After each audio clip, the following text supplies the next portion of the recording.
Hello, beautiful people, and welcome to our humble abode, the Thunderdome, on this NFL Week 12 Thursday kickoff, November 21st, 2024. This program starts now. Football is magical, and today's show is gigantic, and I can't stress that enough. We're so incredibly lucky that we get to do this and talk about sports every single day. What a dream life, and thank you all so much. Coach Pagano, I go to you. One of these teams 8-2, the other 2-8.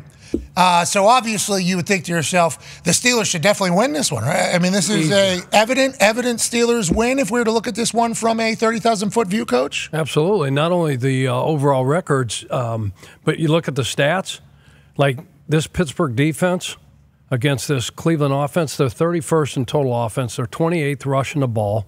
I know Jameis went for a bunch of yards. This Taysom Hill guy for New Orleans. Yeah, pretty good. Like 200-plus yards on the overall total yards, I guess, throwing, catching, running, hitting, spiking, whatever, in the end zone. Mm-hmm. Yeah, so on paper, it looks like Pittsburgh should just run away with this, right? Now, you got Russ is cooking. Yes. You got Pickens. You got T.J. Watt. Right. You got But while Herbig. you're talking about that, we're showing a graphic right now on the screen that says a lot of different things. So those stats, I think, condescend everything you're potentially saying. Are those ones that Tomlin knows about, you think, or are thinking about? Trap game. Oh. Maybe this is a trap game. What do you think? Huge win over the Ravens. Huge. Now you got to go on the road. Place you have not won on Thursday night, black and blue division. I was at Cleveland for 4 years. I've been part of that dog pound. We weren't worth the shit. But when this, we weren't. Got run after 4 years. But when this team came to town, I saw William Green and Joey Porter in pregame warm-ups, fist fight. Yeah. Both ejected. Hell yeah. Yeah. This is AFC North football. That's how this first start. That's how. And you know why the line's only 3.5? Why? Just because of that. So let's go to Pittsburgh Steelers diehard fan AP Tone. Tone, we just put those stats up there. Not great on Thursday night against divisional foes. Why is that? And how scared are you for the Cleveland Browns, who do not have a lot to cheer for right now? Nothing. They paid the quarterback the most amount of money in the history of quarterbacks. He has torn Achilles. Mm-hmm. Before his Achilles, though, was he? No. I don't think so. Everything else around him kind of burning down. Mm-hmm. Cleveland Browns are once again the Cleveland Browns. Yeah, same Browns.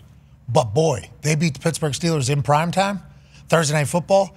There's something that Cleveland folks in the offseason will talk shit about to every person from Pittsburgh. Are you worried about that as a Yinzer? With your team potentially, I don't want to say getting embarrassed, but potentially losing to the Cleveland Browns, who are having one of their worst years they've had in some time, and that's saying a lot about the Cleveland Browns. Am I worried about the 2-8 Cleveland Browns? Yeah, I am. So not me, but a lot of the Steelers fan base like to call games like this, a Tomlin game, which not me, once again, not me, but the fan base will. They have a tendency to go on the road, not only on Thursday night, but just in general against inferior opponents, and not just play down to them, but play down to them and lose those games for some reason. It's crazy. Like they beat the division leading Falcons, they beat the Chargers and Broncos, who are both in the playoffs. They beat the Commanders and Ravens, who are both in the playoffs. But if they win this one, this will be one where Steelers fans are like, okay, maybe we got something going on here, because it's been so insane like that. Like them going on the road against inferior opponents has just been a thing that they haven't played well at all doing. But hey, Russ is 9-4 on Thursday Night Football. I believe 4-1 against division opponents. So Russ may be the difference maker. He goes, guys, don't worry. I know this isn't your spot, but this is my spot. Primetime Russ is going to be there tonight. So when they get this done tonight, hopefully, potentially, this one will be bigger than the Ravens one last week. Okay. Wow. Legit. I just talked about at the beginning of the show. 531 yards, 5 touchdowns. Georgia 7A state championship game as a freshman. As a freshman, he did that at quarter. State record, obviously, never going to be touched. No. Okay, that's never going to be touched. Also joining us now, an absolute stud, the future of football. Ladies and gentlemen, Julian JuJu Lewis. Yeah. JuJu, what up, man? How's it going? Hey, hair looks sweet. Obviously, that was another thing we learned about you over the last 24 hours. All your photos look sweet. How long have we been growing that? Oh, man, since eighth grade, something like that. It's like 2 years ago. Got it. Okay. Yeah, because you skipped, you obviously reclassified as a 2025 senior as opposed to a 2026 senior. I just talked about your freshman stats in the championship game. At what point did you realize, like, hey, I'm a god? You know, like, what, sixth grade? Or are you just absolutely tearing people up? When did it really become, like, your thing? Yeah, I mean, probably I was like 10. Probably I was 10. I mean, I was out there throwing seams and reading cover 3 and all that freaky stuff back then. So probably like 10, 11. I was like, okay, it's on. That's amazing to hear. Good for you, by the way. Hey, congratulations. That is awesome. I have a baby girl, Mackenzie. She's 18 months old. And once I realized what you were able to do as a freshman, I'm like, all right, Mackenzie, we got a chance. We can dominate things as freshmen in high school, so I appreciate the inspiration. I was talking to David Mulugeta, obviously got the Athletes First hoodie on right there. He said, you're talking to my guy, JuJu. He is very similar to C.J. Stroud. Very mature, very calm, football IQ through the roof, and obviously can put a ball everywhere, which is why everybody on earth is excited to hear where you're going to go to school. So, without further ado, ladies and gentlemen, Julian JuJu Lewis will be playing football for whom next year, brother? I will be continuing my athletic and academic career at Here we go, full speed. the University of Colorado.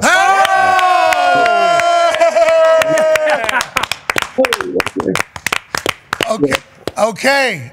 Congratulations. We're incredibly proud of you. We're pumped for you that you were able to make this decision. What are your thoughts as you go on to play at the next level? Are you just excited to learn, or what are your main objectives? Yeah, no, I mean, of course, I'm excited to learn under Coach Shermer and Coach Prime. I was talking about it the other day. I don't think there's a better person to learn how to read defenses and coverages than Coach Prime, Deion Sanders. So, I mean, just trying to grow mentally is my big thing. They figured out the offensive line, too, which is good news. They open that thing up, too. Oh, yeah. We're going to be able to spin that thing. I think everything that you're great at, they've obviously spotlighted with Shador in their offense. We're incredibly pumped for you, man. Good luck with everything. Yes, sir. Appreciate you. Congrats, JuJu. And TC, the whole family. Thanks for allowing us to be a part of that. Now, let's get back to this evening's game. Pittsburgh Steelers, Cleveland Browns. I think it's going to be a good primetime game. Absolutely. And, you know, there was a time where you were a bit bummed out about these primetime games. But tonight, I think it's a guaranteed to deliver. Now, it might not be this explosive game. No. But there's going to be some Ram truck moments that are going to happen tonight. Yeah, and that was kind of like last week. Like, we were very excited about Eagles Commanders because there's going to be a lot of points and all that, and it started off very slow, but it was still good because it was kind of a smash mouth type game.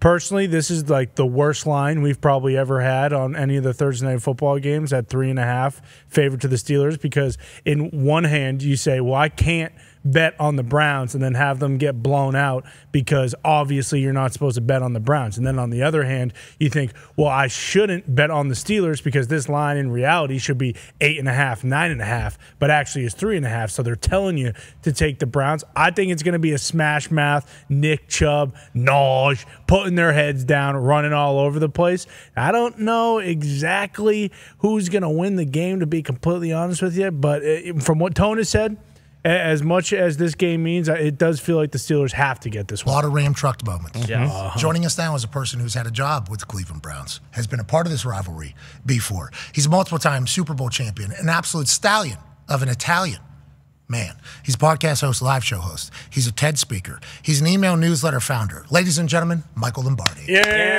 What's up, guys? How are we doing? We are going to witness history tonight. I mean, Al may not wear a tie. It's going to be too cold. But the history is going to be, this will be the first game, Pat, that Jameis Winston has played in temperatures below 40 degrees in his NFL career. Wow. Can you imagine that? No. How about that? I did not know that. Obviously, he's down at Tampa. He's down in New Orleans, comes up to Cleveland this year. You would think one of those teams would have had a game, though, against some North opponent late in the season. They have not. How would Jameis handle it, I wonder? Yeah, because even going back to college, you wonder how many he played with at Florida State. None. Probably none. Yeah. The reason we measure hands at the combine on quarterbacks is because of nights like tonight. You know, when you have small hands, it maybe becomes difficult to handle a slippery football. And Jameis had really small hands coming out of college. So this will be a challenge for him against a very good Pittsburgh front. and his ability to handle a wet football in the conditions that we're going to face tonight. It'll be great football. It'll be fun to watch. Well, as Jim Harbaugh said, tonight's going to be a cold night. Okay. Yep. Shout out to the Black Eyed Peas. Love the Black Eyed Peas. But you're talking about cold and rainy. Is that the story of tonight? Jameis Winston potentially having to handle all that? Or this is AFC North football. Whoever's more physical than the other team is going to win? Yeah, no, I think the story of tonight is why the Steelers and certainly Diggs can talk about this is they don't win on Thursday night. Mike Tomlin has struggled on the road on Thursday nights. It's been really bad. He's 0-7 straight up, and against the spread, he hasn't been very good on Thursday night away from Pittsburgh. That's been a problem. So, and one thing we do know about the AFC North, or the old Central, if you will, however you want to call it, you know, the underdog has always had a place at the table. They're at 61% covering the number in these type of games. So even though it doesn't look weird, even though it doesn't look like it should be a close game, the Browns have only scored over 18 points one time all season, but they did it against the Ravens, believe it or not. So even though it doesn't look like it should be a good game, it's probably going to be a really good defensive, ugly struggle and come down to the final 5 minutes. Every time we get a chance to talk about one of these AFC North games, I can't help but think about how lucky I was to grow up in one of these AFC North towns. So whenever I see 4.5 point spread last week for the Ravens against Pittsburgh Steelers, it's like, oh, the 4.5 we think? This is what we think this is going to be like? And then tonight, 3.5. I know it's not 4.5, but it's certainly more than a field goal. That feels big to me for an AFC North game. That just kind of feels big to me, especially with the conditions being the way they are. Yeah, it feels big to me, too, because, look, both these teams, they know each other. There's the rivalry, right? I mean, I've been a part of it. Last year, believe this or not, it was the first time the Steelers didn't finish ahead of the Browns in the standing in the AFC North, or if you want to go back to the AFC Central, since 1989 when Kevin Mack scored against the Houston Oilers to win that game on the last day. And that was the last time the Browns finished ahead of them until last year. So this has been an intense rivalry, and it's going to continue to be that way. And I think the Steelers have their work cut out for them tonight. Even though the Browns, lost badly last week, they still gained 400 and some yards, 443 yards against the Saints. Jameis threw for the most yards of any time any quarterback in Cleveland Brown this season. So it'll be fascinating. If he protects the football, that's what's going to really come out of this. What happens? Does he not protect it, or does he? Is this game going to be a part of your picks at the end of this conversation, or no? No, because I don't trust Jameis with his small hands in cold weather. I mean, how can he have small hands? He's 6. They're 9 and 3/8. I worry about it because those carny hands. I can't trust a guy with small They smell like cabbage, smell like all that stuff, right? That's ridiculous. All right, so you're just staying away from this one. That's smart. Joining us now, senior NBA insider for ESPN, the ever-handsome Charania. Yeah,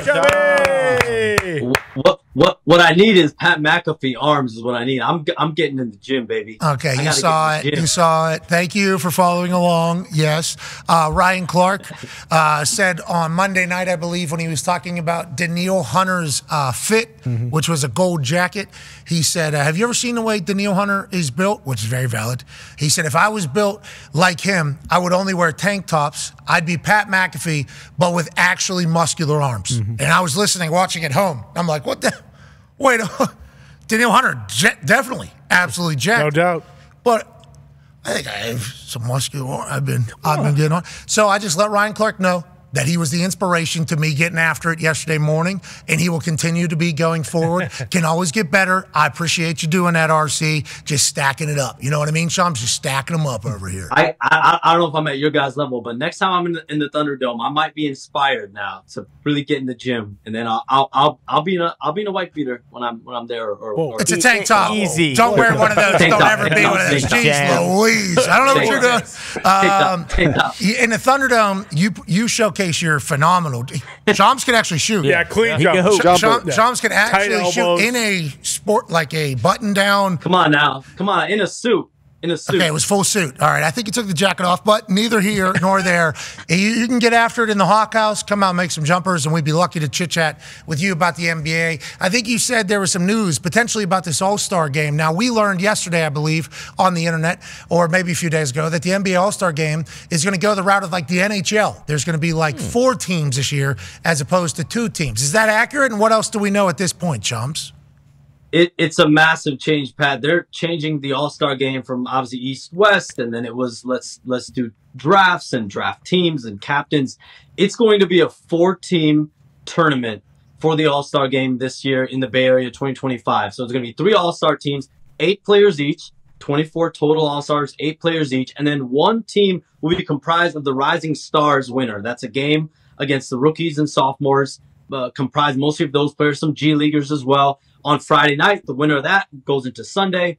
3 All-Star teams, 1 Rising Stars team, and they're going to play 2 semifinal games up to 40 points, and then the 2 winners advance to the championship game up to 25 points from what I'm told. So that's basically a quick burst. It's like street ball. It's like a pickup game. It's like you go to the gym and you're playing pickup basketball. You win, you stay on. You lose, you're obviously done. It's single elimination, and it's quick. There's not that time. We saw last year in the All-Star game. I mean, this was, by all accounts, I think players said it, embarrassing. I mean, Adam Silver publicly, privately, there were a lot of people disappointed in last year's All-Star game in your guys' home city.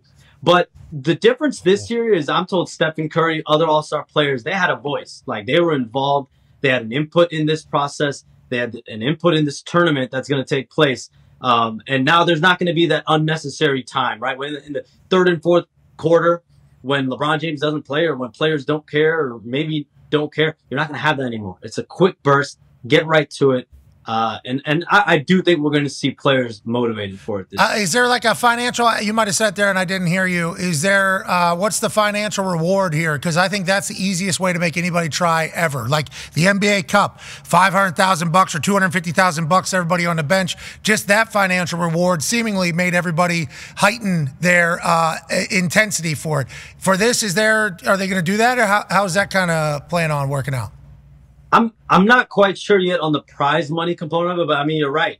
That's what has led, NBA Cup. Now, I will be honest. Some of the salaries in the NBA right now, I don't know how many players are fully motivated by just the salary when it comes to NBA Cup. I think coaches are very motivated by the NBA Cup prize money.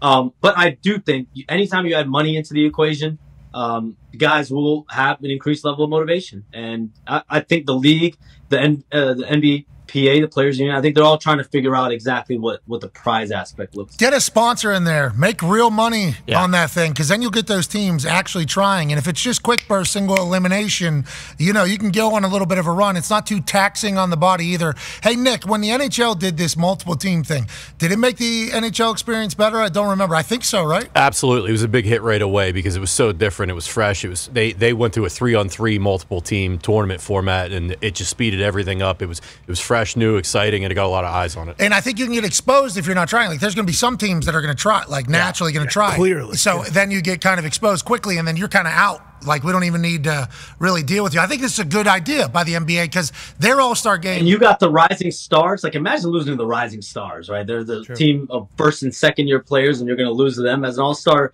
team. That's you don't want to be the team, the All-Star team full of 8 All-Stars losing to the Rising Stars. But I do think the fact that this is quick, it's right to it. It's like a pickup game.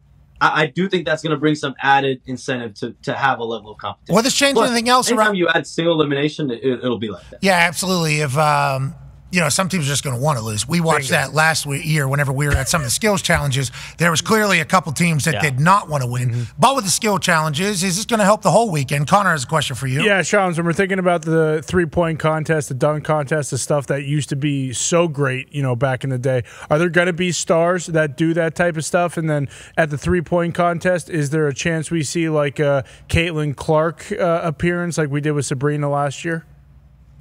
Yeah, I think Stephen Curry, Sabrina Ionescu, that was the highlight. Yeah. I was there at All-Star Weekend. That was the highlight to me, I think to a lot of people watching All-Star Weekend, was that shootout that took place between those two. I'm told the plans are there for them to bring that event back with them as obviously the two people returning, but they are working actively. Stephen Curry, Sabrina Ionescu, I think they're doing some recruiting right now to bring in from the NBA side a guy like Klay Thompson. We know about him. He's the other Splash brother, played in the Bay Area, so you bring him into the mix. And then Caitlin Clark is the player that the league, it's going to cost you know, the participants here are involved in and trying to recruit her into this. So imagine that you have Stephen Curry, Klay Thompson on the NBA side, then you get Sabrina Ionescu, Caitlin Clark on the WNBA side. There's definitely efforts being made to make this happen. I think we'll see this event. The question is who exactly will be in it. And that's all going to be a work in progress. But that was the highlight of the weekend. And so if you can make it a 2-on-2, or let's say you do one part of the event on Saturday night, you leave the other part of the event Sunday night. Like imagine having like Klay versus Caitlin Clark, or Stephen Curry against Caitlin Clark on one of those other nights. Like that could add some extra excitement as well. Yeah, getting Caitlin there will certainly be a boost for the NBA. No doubt. You know, you get Caitlin anywhere, it's a big-time boost. She will not be doing that 3-on-3 league. No, she will not. Remember, we talked to Beastu? Yes, Beastu, whenever this league was announced. And I said, do you have Caitlin? Is Caitlin Clark a part of this? We have a lot of names involved. Obviously, we're going to try. And then allegedly, they made a big push to get Caitlin. And I guess Caitlin said, I'm going to pass on that whole thing. Now I'm worried about the league. Yeah, uh-oh. Yeah, should be. Now I am. Now I'm a little bit worried. Not that they won't be able to hold their own. 3-on-3 basketball, obviously, has done great. We've seen... There's some big players in that league. There's some big players in that league. Asia Wilson's in that league. Drew Lloyd's in that league. Like, there's some big WNBA players Beastu's a goat, obviously. Starting his third thing. Beastu, like Nafisa Collier. There's a bunch of all-stars. That playoffs continued, too, after the Fever stopped playing. Yeah. It did. It didn't. Yeah, it did. Did it sell out? It did. It did. It continued afterwards.